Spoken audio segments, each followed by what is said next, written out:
Hi, this is Cheryl with Farmhouse Frugally, and today I have 4 projects for you with wood. Now, the first one is this wooden bowl that I got on the good table at my dump. And I know I've had a lot of questions about my dump. Probably the number one question that I get is about my dump. So I will try to do a video on that, videotaping it and letting you know exactly how that works in my town. Now, I just took this outside and with my orbital sander, a little tricky on a round surface, but I just took a rougher sandpaper and sanded the whole bowl, and then I went to a 220 and then gave it a nice finish so that it would be soft to the touch. And I had to do a lot of the inside one with my hand. And then I took some wood glue, and there was a crack in the bowl, so I just glued up that crack and gave that time to dry. And then when I was finished with that, I took out my dark antiquing wax in warm water and decided to just moisturize the bowl to begin with. Just it's very dry, and give it a good drink and change the color to be just a little bit darker. And then wipe that back with a rag and see if that was going to achieve the look that I was going for. And then once I did that, I just took out for the interior of the bowl some olive oil that I had in the house so that this could be food safe. I'm not sure what I would use it for or what anybody else might use it for, but I determined I wanted to keep the interior good for food just in case. And then that gave it a really good drink, and that changed the look of that wood so much better. I wasn't in love with the way that the bowl dried, so I took out the straight antiquing wax mixed with clear wax so it wouldn't be purely dark antiquing wax, and then went around the whole bowl with the outside of it once again to darken that up. And that is all I did with this first piece, because honestly it was just too beautiful to paint. And so here it is in my kitchen, and with some fruits and vegetables in it, and then here it is on the top of my hutch.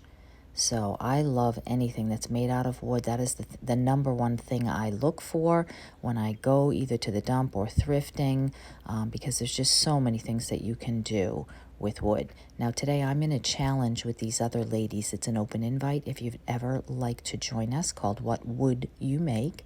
And I will list their channels in the description, as well as the playlist for everyone else who's joining us. So make sure you check that out.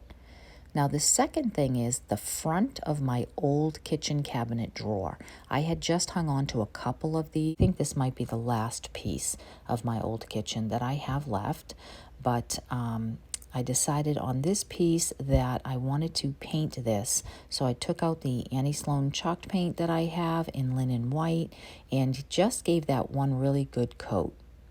Once that dried, I took out my Stays On ink and some script stamps and some bird stamps that I had in my stash.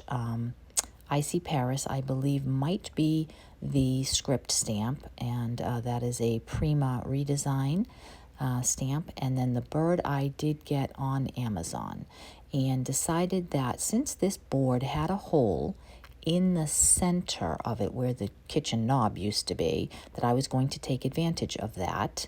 And so first things first, I laid down some of these stamps the way that I wanted them to look in that center of the board. I absolutely love this bird stamp. I have used it on a few other projects as well. And then I took a piece of wire, and I took a little bottle that you can get anywhere. I probably got this at the dump as well, and took the wire around the neck portion of the bottle, put it in the back of there, and then I needed something flat so that I could twist it around there and hold it and keep it in place without scratching the wall. So I used a popsicle stick.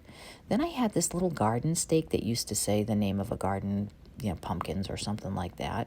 And I had painted it welcome once before, but I didn't like it. So today I just painted it white in the center, and then using a Sharpie, I went around the edge in black to give it some contrast, and then painted over the screw.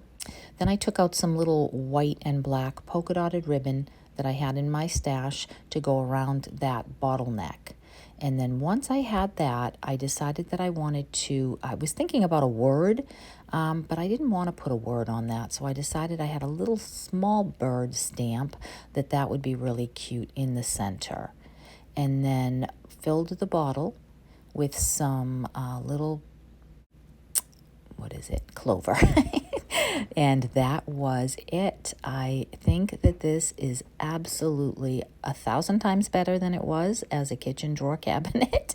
I absolutely love, I hit a couple of edges with the black ink from my ink stamp as well to give it a little bit of distressing, but I really, really, really love this piece. I think it's adorable, and hey, every single piece of this was free except for probably a little bit of ribbon and a little floral from the dollar store.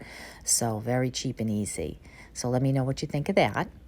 And my third one, oh my goodness, this is my absolute favorite. That wooden shoe I have had for 20 years, and I have never loved the orange color. So I lost the footage here, but I pulled out some a sample of Behr paint that I had gotten at Home Depot. And, I'll try to remember to link the color because I can't off the top of my head remember what the color is. But it is the most beautiful robin's egg blue. And once I got one full coat on this, I had this printable that I got from the graphics fairy. I printed on rice paper and thought that this would be absolutely adorable to go with this.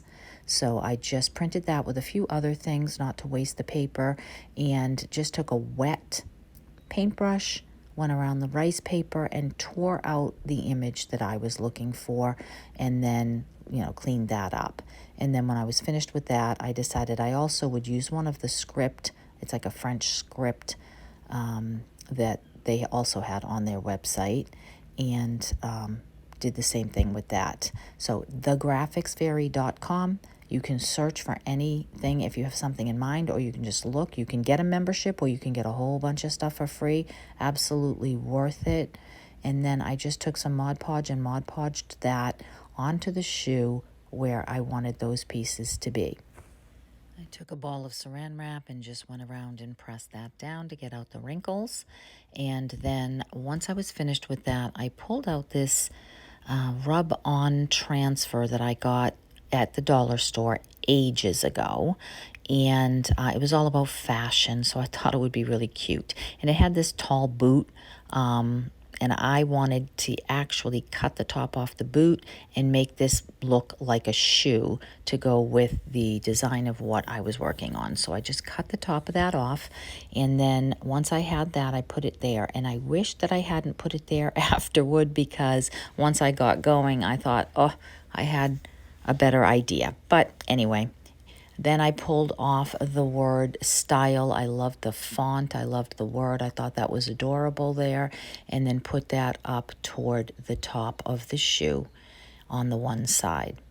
And then once I had that transferred on, and it's the same as any other transfer, you just rub it with the stick and peel off the backing and then burnish it down either with your finger or the plastic. And then I had this necklace that was part of it, and I just cut off the ends that looked like the clasp, and I took this necklace piece and put it over the top of the shoe's toe. Same thing. And then once I was finished with all of the transfers and the decoupage, I went over the whole shoe with one coat of Mod Podge just to seal everything in, and so that they wouldn't lift off at any future time. And then once I was finished with that, I went into my stash and I pulled out some little lily of the valley and some little greens that I had, and I hot glued them in that little tiny metal piece at the top that they adhere the wooden shoe to when they're working on these shoe lasts to put the leather or whatever they're doing over it to make the shoe. So that hole can be used either for a tiny candle or a floral or any skewer if you want to put like a little bird on top. There's a lot of different ideas. I could have just put a bird right here on top of that as well, but I loved the way the moss and the lily of the valley ended up looking with this, and I cannot believe it took me 15, 20 years to change up this shoe. I am so glad I did. Some of you might be disappointed that I painted it, but I am not at all. I have another one in this orange color, and I think I'm going to do something different with that one as well. These are $5 around me. They're not terribly expensive. You know, some of them are much more valuable than others. Was a fairly typical one. But I would like to know what you think of this. So glad it goes so well with the pieces on my dresser. And then the final thing is this little recipe box that I got again at my dump. The black, almost blackboard piece slides in and out. And I decided to take this also from the Graphics Fairy, a watercolor scene to match the watercolors that I have hanging on the walls in my bedroom, and to just decoupage this over the part of this blackboard that will show through the square opening. And so I just decoupaged over in the bottom of it and put it on. I did not decoupage over the top. You don't have to unless you think the piece is going to get wet. Since this is just going to sit on my dresser, I didn't feel that was necessary. And then just took a piece of sandpaper to sand off the edges and smooth that out. Now, I could have painted this box and would have if it didn't match so great with everything that I already had in there.